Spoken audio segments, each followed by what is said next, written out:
During her 20 years with the U.S. Forest Service in Arizona and New Mexico, Renee Galeano-Popp held positions that included those of range conservationist, regional botanist, and program manager.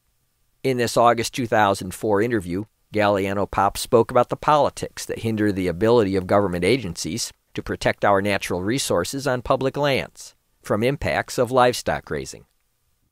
The most contentious part of the Lincoln's grazing issue right now, and has been for the past 15 years, are these plants.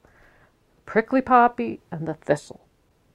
They have not been resolved. And, Mike, what you get, and you could interview somebody else that's more familiar with this, but I just recently was hearing all the history lately of how, for years in the consultations on these plants with these grazings, the Fish and Wildlife Service will say, you have to do this, you have to do this, you have to do this. Well, first of all, with plants, you don't have the protections that you have with animals. You have to have jeopardy to get a mandatory action to go for a plant, okay? Otherwise, they're conservation recommendations. Anyway, Fish and Wildlife Service is always on the Forest Service case about the heavy herbivory on these two plants. The prickly poppy being even worse than the thistle. Harp. But come to a head, okay, let's get the Fish and Wildlife Service down here, the Paragon and the county commissioners and the permittee, they all want to talk to them, you know.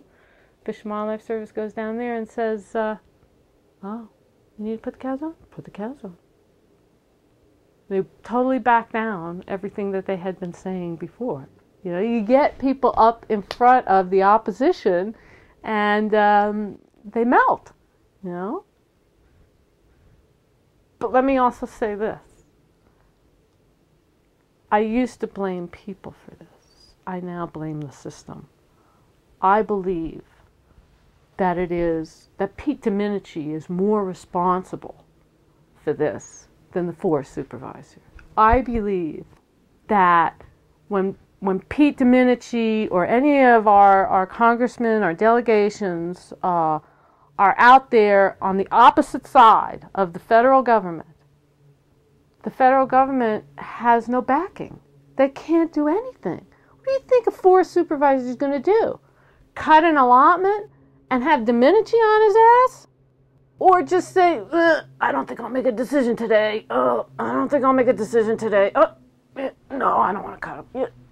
It's because the pressures on the individuals, the political pressures on the individuals that are involved are incredible. Yeah, the Fish and Wildlife Service comes out into the field and they buckle under and they just crumble before your eyes. But it's not them. It was the fact that this person knew that when they went back to Albuquerque, they weren't going to get support. And it's you know, Leon Fager spent a lot of time going for individuals. And I never got on board with that because I felt like, man, get rid of that guy, we'll get 5 more, you know, in his place, you know. Granted, there are some outrageous ones that he targeted that should have been targeted, but that was not my approach. My approach was never to target individuals because individuals are not the problem. It's a culture. It's a culture in this country. It's a culture in Congress. It's a culture in the Forest Service.